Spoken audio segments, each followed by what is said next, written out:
Hey everybody, welcome to another episode of Nerds Drink Whiskey. This starts my series of Christmas whiskeys. Basically just whiskey that I was given for Christmas. It's kind of a mixed bag, but I'm working with a mixed bag. We got Jameson's coffee infused. We got Mash Cut, which is a blended Scotch whiskey that I've never heard of. So that could be interesting to try. This week, however, we have Bob Dylan's Heaven's Door. One of many spirits. He started out with I think 3, and now there's tons of them. Now, originally I'd heard that this was a release from Angel's Envy, which had me concerned because when I tried Angel's Envy, it was a really pretty bottle, but an extremely boring whiskey. Not bad necessarily, but just uneventful. And then I started seeing the Bob Dylan's whiskey. Now you talk about a pretty bottle. This is absolutely gorgeous. Gorgeous. Gorgeous. So all the bottles have Bob Dylan's artwork on them, and they're absolutely gorgeous. The bottle itself may not be that that original, but that unique. But the artwork on the bottle is way above what most whiskeys have. But it turns out that one of the guys involved used to work for Angel's Envy. And the other guy used to work for Diego, and they both have worked for different big, huge conglomerate whiskey distributors. So the people that are actually able to get it into your local store, pretty much. So all the whiskey distilleries try and get their numbers up to the point where they can be distributed by these two companies. That basically now these two guys have come together and they're basically doing Bob Dylan's whiskey for him. Bob Dylan is involved in approving it, but kind of like with Metallica, grabbing Dave Pickerel, that's how you do it right. There's been a lot of celebrity distilled beverages out there. You got Ryan Reynolds, Deadpool. He has aviation whiskey, aviation vodka. Yeah, it's me, Deadpool. You had, like I said, Metallica doing their whiskey. You've had, you used to have Sammy Hagar, used to have Cabo Wabo tequila. And you got all kinds of them. And most of them are kind of, a lot of them are what's called private label. So basically they slap their name onto it and they sell it. Some of it turns out really great. I've never was able to try Sammy Hagar's Cabo Wabo while he was running the ship, but I heard great things. I currently have a bottle of Metallica's whiskey blended by the late great Dave Pickerel. It's amazing. It's great. Phenomenal. Wonderful. Solid work because, they hired Dave Pickerel. And I'm not much of a vodka guy, so I haven't tried aviation, but I hear it's great, and so a lot of that stuff is great, and a lot of times we remember the great ones or the really bad ones. I've heard that and not to get political, but I've heard that the Trump vodka smelled like paint. Get in there, you big furry! I don't care what you smell! And that was pretty much a DOI. I'm pretty sure Donald Trump was not sitting there telling them the mash bill and this and that and the process and tasting it and approving it. It was pretty much a company came to him and said, "Hey, we'll give you this much money if you let us slap your name on it." And it was a company that just made crappy vodka. So sometimes when it's a private label and the person has no passion, and that's what's missing always from anything like this is anything craft, is if there's passion involved, it's probably going to be pretty good eventually. But if there's no passion involved, it's probably going to suck. It looks like even if Bob Dylan isn't necessarily passionate about it, The two guys he hired for it, from what I hear, are. So I'm very interested in trying this. It is a blended. Now this is a blended that, from what I could tell, is an exclusive to Total Wine. It's their Highway 61 blend.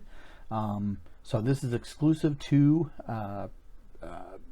Total Wine, but it's a good sample for what Heaven's Door has to offer. So I think it's time to just find out what Bob Dylan's Heaven's Door has to offer on the nose. Wow, right on the nose!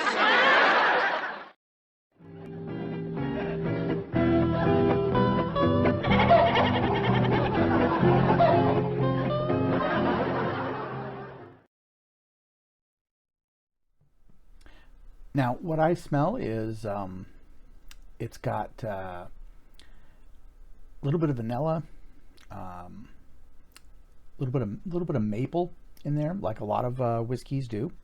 I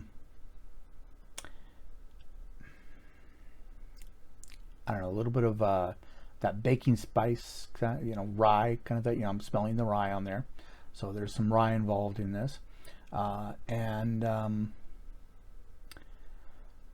little bit of kind of walking through the forest, a little bit of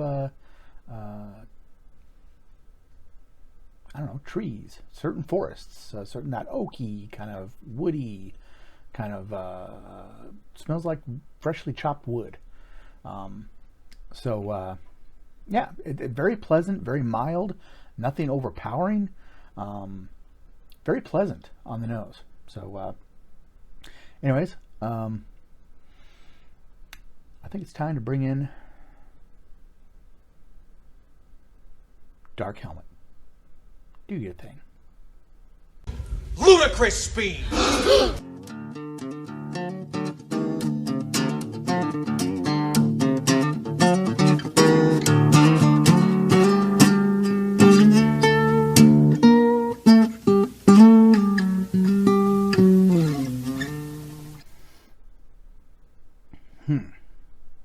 I'm stumped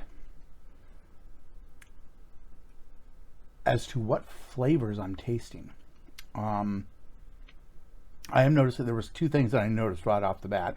I should have looked at the bottle a little closer, but this is 93%. This is proof. Proof of what?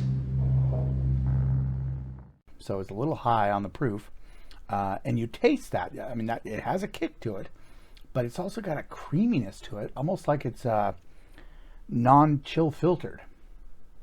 So, and I have not run into anything that says that it's non-chill filtered, but it kind of has that thicker viscosity on the mouthfeel of a non-chill filtered whiskey.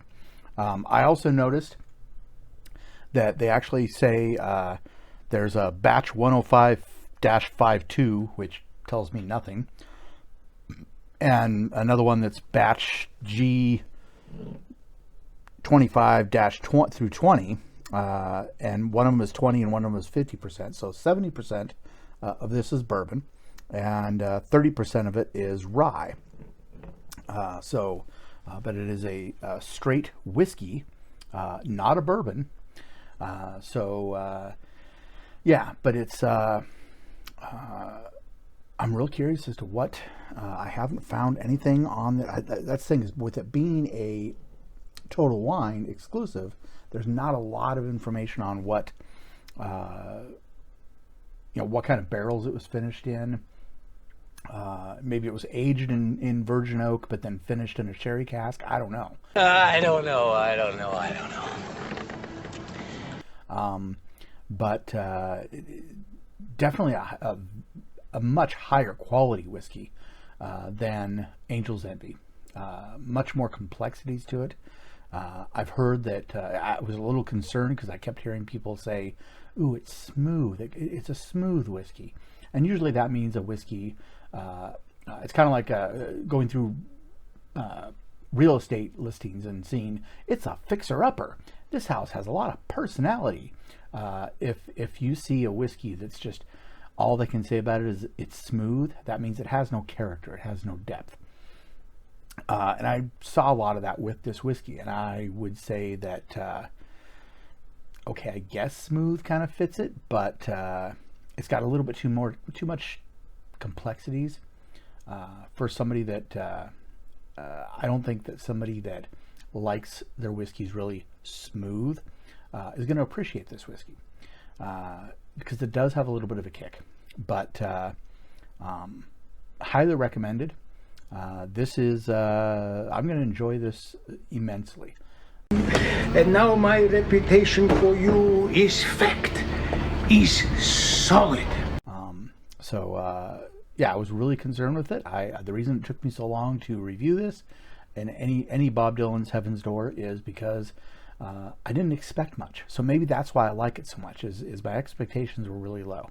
But anyways, Heaven's Door Highway G1 blend.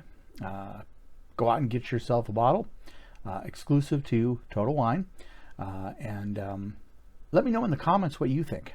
So next week, I think what we're going to be doing is the mash cut, and I may wait and do a whole bunch of Jamesons all at once and do like a series on Jamesons and get a third other whiskey. I don't know, but I haven't decided yet. So anyways, that is the show for this week.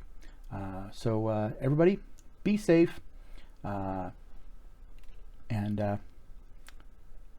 don't just drink whiskey. Drink quality whiskey. Always sip, never slam. See you next week.